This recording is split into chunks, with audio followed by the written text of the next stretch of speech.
Une question qui revient tout le temps et que nous allons traiter aujourd'hui, c'est quel vin acheter pour une soirée étudiante. Chers amis du Huffington Post, c'est Fabrizio Buccella, je suis directeur de l'école d'œnologie Interwine & Dine et par ailleurs professeur à l'Université libre de Bruxelles. Vous êtes invité à une soirée extrêmement détendue, à petit budget, et vous souhaitez vous faire plaisir aux gens avec qui vous passez la soirée, avec bien entendu du vin, sans y mettre des prix trop onéreux.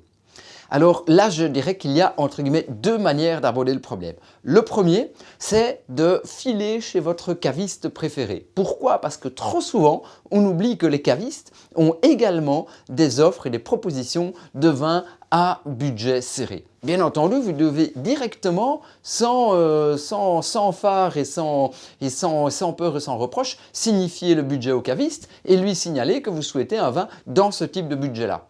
Il en a, il vous le signale, il n'en a pas, il vous le dit également. Mais trop souvent, on oublie que les cavistes n'ont pas que des perles et des pépites rares et chères ou en tout cas relativement onéreuses, ils ont aussi des vins bon marché. L'autre option, c'est de privilégier, si vous avez un budget vraiment très serré, de privilégier des vins qui sont en bag-in-box, en fontaine à vin comme on dit. Les fameux bibs, les vins en bag-in-box ou les fontaines à vin.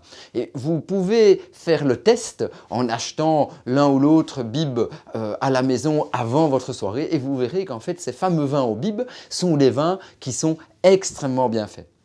Ce ne sont pas des vins les plus complexes, les plus difficiles, les plus structurés qui soient, mais par contre en termes œnologiques, ils sont extrêmement bien faits, précis, nets, il n'y a pas de bavure. J'ai fait le test avec l'école d'œnologie Interwine & Dine, c'est relaté d'ailleurs dans dans l'avant-dernier livre, qui s'appelle l'Anti-guide du vin, ce que les autres livres ne vous disent pas. Et on a fait tester lors d'un examen un vin en bag-in-box aux étudiants, sans leur dire bien entendu que c'était un vin en bag-in-box. On l'avait servi avec des verres à dégustation normales, on l'avait remis dans d'autres bouteilles. Eh bien, aucun étudiant n'a commencé à sous-noter le vin. Le vin avait été noté d'une manière comparable aux autres vins qui étaient servis bouteilles alors que les prix étaient entre 3 et 5 fois moins chers. Donc, si vous souhaitez des vins peu onéreux, n'hésitez pas à faire le pari du bib. Et vous arrivez avec votre bib sous le bras, ça vous pose tout de suite une femme ou un homme lorsque vous arrivez à la soirée parce qu'au minimum,